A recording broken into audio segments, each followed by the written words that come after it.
নূরের অনুসারী এবং নূরের অগ্রগামীরা এখানে আছেন।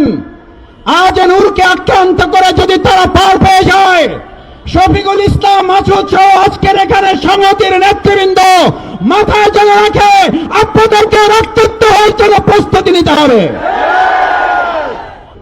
তাহলে আওয়ামী লীগ যেভাবে পালাতে বাধ্য হয়েছে, 14 দলের সাথে তাদের দোসররাও পালাতে বাধ্য হবে। আবার বাইরে গিয়ে আমরা কাজের মাধ্যমে দেখাবো যে না, জাতীয় পার্টিকে আমরা নিষিদ্ধ করতে চাই না। করা ব্যর্থ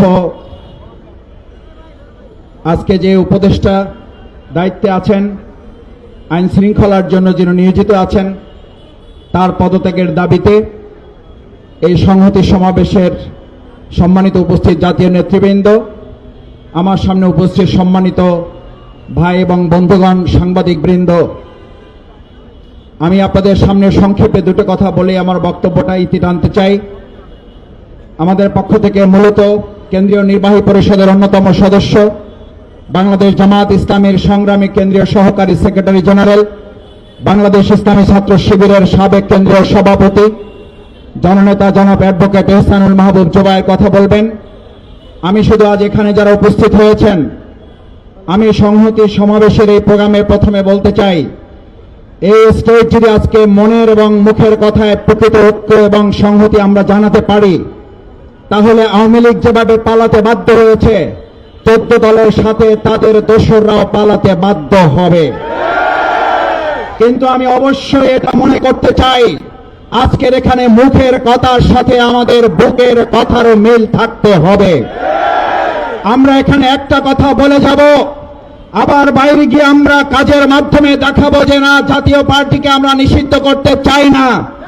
তাহলে প্রমাণ হবে, জাতীয় পার্টিকে যদি হজম করা হয়, একটা সময় জাতির উপরে চাপিয়ে দেওয়া হবে। আওয়ামী লীগকে হজম করার জন্য আপনাদেরকে প্রস্তুত থাকতে হবে। আমার ভাই এবং বন্ধুগণ, নূরকে যারা হামলা করেছেন, আমাদের মাথায় রাখতে হবে, নূরের অনুসারী এবং নূরের অগ্রগামীরা এখানে আছেন। আজ নূরকে আক্রান্ত করে যদি তারা পার পেয়ে যায়, শফিকুল ইসলাম মাসুদ সহ আজকের এখানে সংহতির নেতৃবৃন্দ মাথায় জেনে রাখে আপনাদেরকে রক্তাক্ত হওয়ার জন্য প্রস্তুতি নিতে হবে। আমি অবাক হই, খুব বিস্মিত হই, প্রকাশ্য দিবালোকে মিডিয়ার সামনে পিটিএ টার্গেট করে একজন গুরুত্বপূর্ণ জাতীয় নেতাকে আহত করা হলো। তার জন্য আপনারা যে কমিটি করেন, আমার আপত্তি নাই, কিন্তু এতদিনে সেই মিডিয়ার সামনে চিহ্নিত লোকগুলো গ্রেপ্তার না হওয়া শুধু অশনি সংকেত নয়, এই জুলাই যোদ্ধাদেরকে রীতিমতো অপমান এবং লাঞ্ছিত করার সামিল। আপনারা নূরকে আঘাত করেন নাই, আপনারা আবু সাঈদ মুক্তার পরিবারকে আঘাত করেছেন, আপনারা জুলাইয়ের চেতনাকে আঘাত করেছেন। আমি বক্তব্য শেষ করতে চাই একটা কথা বলে, আজ নূরকে আঘাত করার মধ্য দিয়ে এই প্রশাসন যদি এটা প্রমাণ করে তারা একটা প্রোগ্রামের নিরাপত্তা দিতে পারে না, আমি আমার সামনে উপস্থিত ভাই বন্ধুদের জিজ্ঞেস করতে চাই, তারা আগামী দিনে অবাধ, সুষ্ঠু, নিরপেক্ষ নির্বাচনের জন্য লক্ষ লক্ষ কেন্দ্র পাহারা দিয়ে আওয়ামী দোসর মুক্ত করতে গিয়ে তারা সক্ষম হয়ে, আসুন, বিচার এবং সংস্কারের প্রশ্ন সেই জন্য এসেছিল।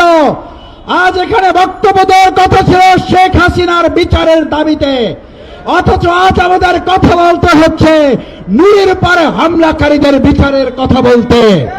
আমাদেরকে আস্তে আস্তে সহনশীল করে ফেলা হচ্ছে। আসুন, সহনশীলতার মাত্রা বাড়লে নির্মম নির্যাতনের মাত্রা বাড়বে। প্রতিরোধ করার জন্য সবাইকে ঐক্যবদ্ধ থাকতে রাজি আছে। সেই আহ্বান জানিয়ে আমার কথা শেষ করছি। আল্লাহ হাফেজ। বাংলাদেশ জিন্দাবাদ, গণ অধিকার পরিষদ জিন্দাবাদ, বাংলাদেশ জামায়াত ইসলামী ঢাকা মহানগরী দক্ষিণ জিন্দাবাদ।